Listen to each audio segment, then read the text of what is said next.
Hello, and welcome to the Homeschool Conversations Africa podcast. Here, we discuss homeschooling from the African perspective and the unique challenges that come with it. If you're considering homeschooling, we hope to inspire you as you take this bold step. If you're already a homeschooler, we are here to share encouragement for this wonderful journey we are on to educate our children in the best way we can.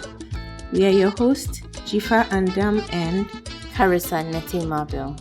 Let's dive right into today's conversation. Hello again, friends, and welcome to today's episode of Homeschool Conversations Africa. For the past couple of weeks, we've been talking about organizing our homeschool, just trying to get things in shape or in place, whether it's the beginning of the year for you or it's the middle of the year for you, because we know how much being organized plays a role in the school year running smoothly.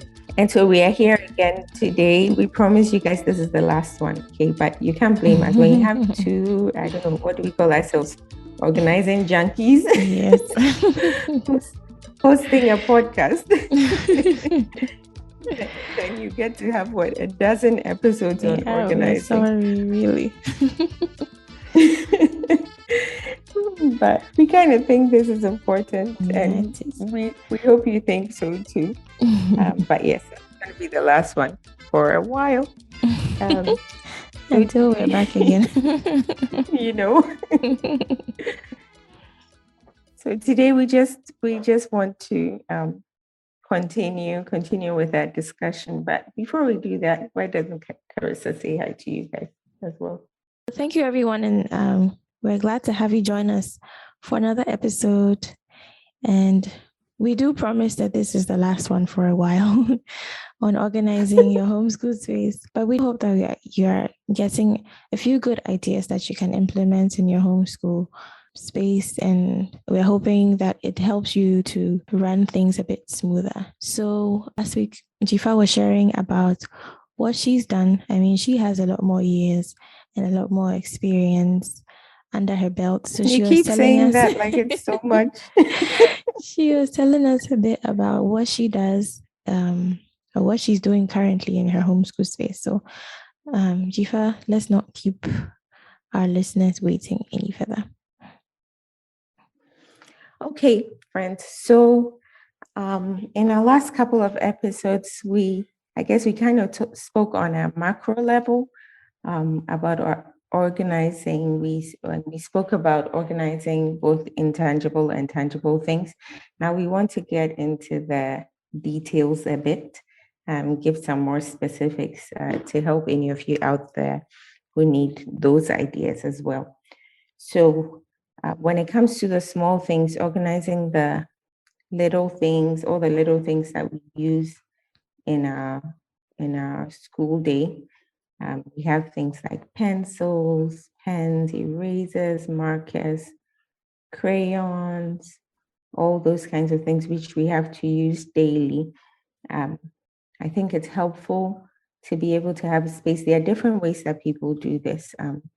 Depending on your situation, if you have all your children sitting around the table, you may want to have a big container.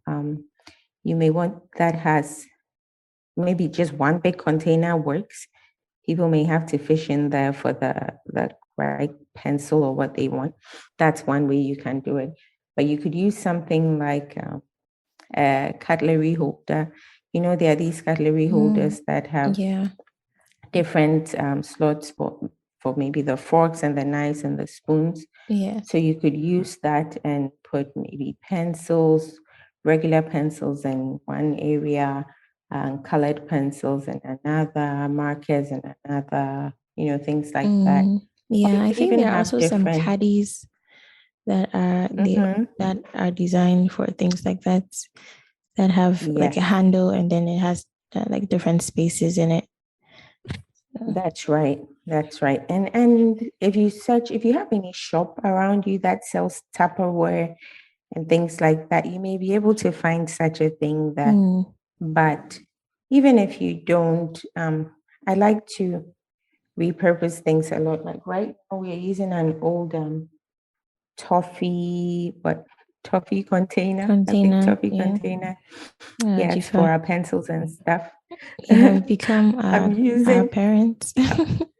I'm sorry. What did you I say? said you have become our parents. It just reminded me of like when you go to the kitchen and you see like an ice cream container and you think that there's ice cream in it, Ice but then cream, it's yes. actually soup. And you find stew. That's right. Yes, that's exactly what I'm doing. I'm using old diaper, the Yeah, the diaper diaper containers. containers. Not the diaper, the wipe containers. Yeah. I'm using the wipe containers also for colored pencils, another one for markers. So you could just use simple Tupperware. If you find rectangular ones that will fit the pencils and things that you have, those are all different ways. Some people like to use pencil cases. If that works for you, that's fine too. Some people want to give each child their thing. I think I spoke about color coding a bit earlier. So you could color code for your children. It depends on how well they get along or if they lose things easily or not. You have to think about all of these things. So some people just assign colors to their kids. And so if I have blue, green, and yellow, and so each child has their color, then I buy everything in those colors. So I know that if I find a blue pencil somewhere, I know exactly who it belongs to. If somebody can't find their pencil, they can't go and take somebody else's pencil because they haven't been taking good care of their own stuff. So those are all some ideas. We also think about organizing art supplies, craft supplies. That's a big one. I have a big bin, or two actually. One of them has all our paint brushes, little canvas boards, things like that. It's a pretty big container for all of that. So A plastic if you want to bin. paint, and yes, a plastic bin. So if you want to paint and you pick that up and you go somewhere, then you're kind of good to go. Everything is in there. So I like that idea because, like I mentioned it earlier in one of the episodes, having to run from here to there, pick this here, pick this there, it just makes life difficult. It makes a mess, and it doesn't encourage the children to do these things. So that's one. And then we have another box that's just for the craft stuff. So glitter, stickers, all those kinds of things. They're also in one container. Even in that big container, you could kind of, what do I call it? Sub-organize. So you could use little jars, jars or other smaller containers in there. And labeling should be your best friend. Because labels help everything, right? It just helps the children to know where to put go. what.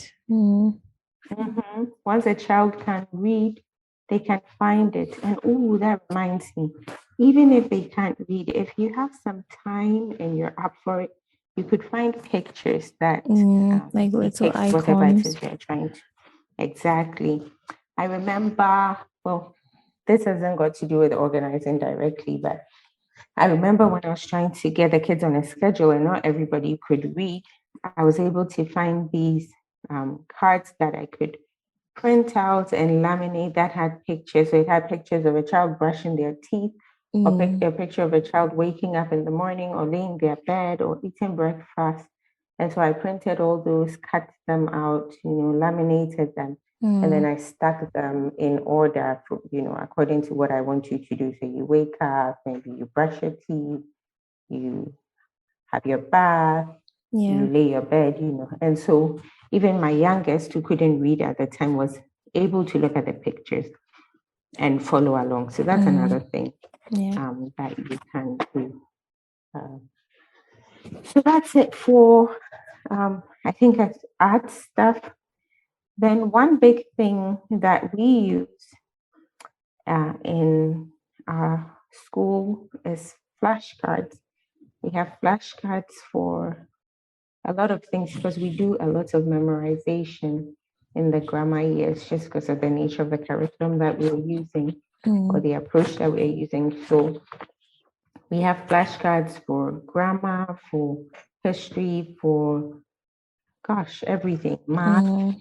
But you can also make your own flashcards, for all these different subjects. Flashcards are just a great way to help kids memorize things, right? Catechism, flashcards. So those are also organized. Again, Tupperware. Tupperware is my best friend. Even for flashcards, I hadn't thought about that. Yes, because you can do it by subject. What I used to do at first, I just put rubber bands around the pack, right? And just keeping it in there until I had this idea to use the binder rings for them. So punch holes in the corner. If you don't mind putting holes in the flashcards in the corner of the flashcards, but for me that was not a problem to keep them all together. Just put the ring through and you have it all and it's ready. The kids can flip through. You can open it when you need to get out what you need. You can put it back. But another easy thing is just to use rubber bands, which I've done before. But then I organize the flashcards also. I've done it in different ways. You can do it by child. So if I know my son is using a set of flashcards, I keep his math flashcards, his history, his Latin flashcards, everything. I keep them all in one container and I have his name on it. So if he needs to do his flashcards, he picks that and for whatever subject he's able to find it.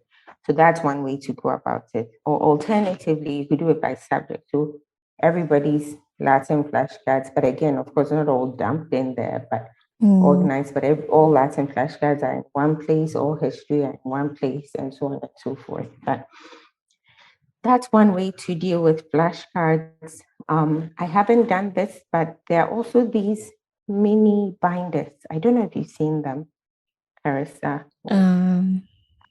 They're like small binders, maybe 5x7. So you could again punch holes in the side of the flashcards and just stick them into it. Becomes like a little book. The very small ones. I've seen those. Yes. So if you find that's those, a good idea too. Also use, or you can use an album. That's another thing. We have art flashcards. The only issue I had with that one for the album that I found, it's not clear throughout, so you don't see the back and the front. So in order to see, you have to pull it out. So I don't use that for regular flashcards. I just use it for art flashcards because we only take out that just one-sided art card. Yes, once a week. We use one card a week. And once I pull it out when we are using it that week. But the rest of the time, it's a pretty album with all this beautiful art that you can just flip through. If you're curious about it, just pull it out, look at the name of the artist on the back, what when it was done and all of that. So I think that's about it for flashcards. I can't think of any other ideas or any other things. No, even I am picking up some good ideas. So so that's it with flashcards. Now let's talk about manipulatives, because a lot of us use manipulatives for math. Yes. And again, I may sound like a broken record now, but same thing. little Tupperware containers. So organize them in the label them. It depends on the kind of manipulators you're using, but yes, just containers. And I like things like jars. I'm not trying to be pack rat or just trying to keep things. I don't keep everything, but I certainly reuse things so that I don't have to go out and buy if I get to, right? So if I have an empty jar, I clean it nicely. You can even take the paper off. Sometimes a little bit of work, but if you soak it, take the paper off, so it's just a nice clear glass. And you can be able to put little counters in there, little pebbles that you use to count right, in Yeah. there. Then you just close it and you can store it away nicely Yeah. in a drawer on a shelf somewhere, and it doesn't look messy. I found these little containers in the market. These little plastic containers. They look kind of like containers you would use to package food. Yeah. And yeah, I think they work really great for organizing tokens and things like that. Yeah. And the nice thing about, like, if you can find it at the market or somewhere, the nice thing is, well, they can all match, right? And they you can can be have pretty. and And you if you can can, stack them. yes, exactly. If you can find stackable ones, then that works even better. Yes. So these are always, one little tip a friend showed me with the labeling is, I don't know what the tape is called. It's like a Scotch tape that's not clear. It's not a double-sided, it's just like a one-sided Scotch tape that's not clear, but you can write on it with a marker and it stays, So you just cut that tape nicely, just stick it on the container and you just write on it and it dries up and it's perfect. So that's an easy way to label your containers. I guess if you wanted to be really fancy, you could get like a small label machine. That would be cool. I know. I'm not there yet. I would love that though. What I did get before is one thing of these, they call them address labels. So they were these sticky rectangular clear labels. So I just pull one off, stick it on there, and then write whatever I need to write. I need to work on my cursive so that the writing looks nice. But yes. But sometimes I get the kids to write it since their cursive is better than mine. So you can do that as I guess well. you could also just use what is this called? Masking tape? Is it called masking tape? The yellow exactly. ones. Yes. Masking tape. Yes. Those work good too. Yes. Just cut it nicely and stick it on there. Or you don't have to cut it nicely. It's up to you. And then if you have science lab experiments, this is a big one because I found early on that if we have science labs and I have not prepared all the materials ahead of time, and when I say ahead of time, I'm not even talking about that week because different things come up and you may not be able to get your things ready by Sunday night or whatever. So if you can prepare a semester in advance, even if you can do the whole year, just do it. Just most of the science books, if they have labs, they'll have a list of all the items that you need. A lot of the time, they are household items or things that you can find relatively easily. So it might take some time, but if you are on a break or the school year hasn't begun for you, or even if it's begun, but you can find a weekend or something and just make a list from that and just try to get everything together. Find one box, one big container, and put them all in. And better still, if you can label them, just like right now, my lazy self just buys a pre-packaged box that goes with the Apologia science material that we use. I think I shared on this before. That's kind of made my life easier. So I don't have to put everything together myself. But if you do, you could just do something like they do. And what they do is they have them in these Ziploc bags according to the lesson.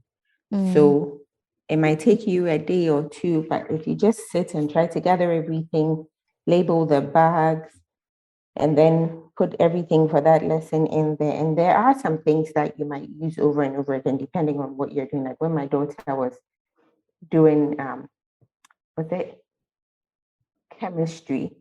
I think salt was used a lot in the experiment. So they have these bags that are sort of general. So in those bags, you place the things that will occur in various experiments. So you don't have to put salt in every bag that requires salt, things like that. So Organizing science lab items. Please, please, please do this, people. You will say thank you. Do this. Otherwise, you will not be doing those science experiments with your children, because it's not when it's time when you're reading and you get there that you're now going to be running around the house trying to find this or that, or get to the pharmacy to find. It doesn't work. It doesn't work. So if you can do it way ahead of time for several lessons in advance, that's awesome. But if not, at least maybe 1 week, 1 or 2 weeks ahead. Just get them organized, label them by the course. If it's zoology or chemistry or whatever, label it, and then you're good to go.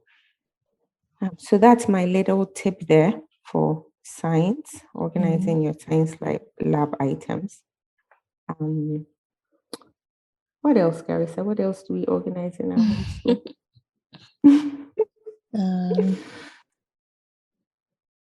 I can think of one. Storybooks or read-alouds. So we'll have to do a whole episode, but not now, guys, not now. A whole episode on organizing your home library or setting one up. But with whatever books you have now, I'm sure you're reading some books every week with your children at school. I kind of like the idea. I've seen people do this, and I liked it, and I started to do it too, of getting all the books we had to read that week. Some of them are assigned with our different subjects, even if it's our literature books or our read aloud. You get them all out. You can put them in a basket, or I recently got these very thin shelves. They're like picture shelves or books. They're not actual shelves. You know what I mean? It's like you know what I'm talking about. Kind of a ledge, exactly. A little ledge that's just attached to the wall. That should not be expensive to do at all. Just get 2 pieces of wood and create a ledge, and then drill it into a wall somewhere. And it's a beautiful display for books, and you can get the books that you're reading that week. I think I spoke about this, but you can just put the books that you're reading that week there. And like I said before, when the kids see it, it even makes them want to read all the more when they see the colorful picture on the back of the books and all that. So that's one way that you can do that. Or you can use a basket, or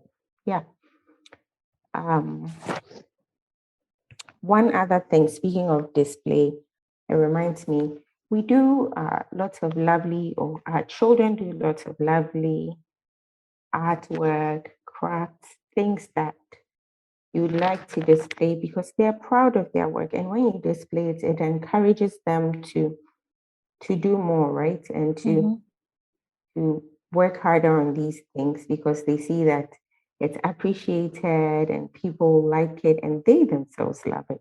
And so I think it's always a good idea to have a way to display the work that your children are doing. The ledge, once again, that's another use for it. Is a great way of doing that. Or if you have a board of some sort, like a cork board, which you use for announcements and things like that. We have a cork board and we use it for all kinds of things. I put our art cards for the week up there.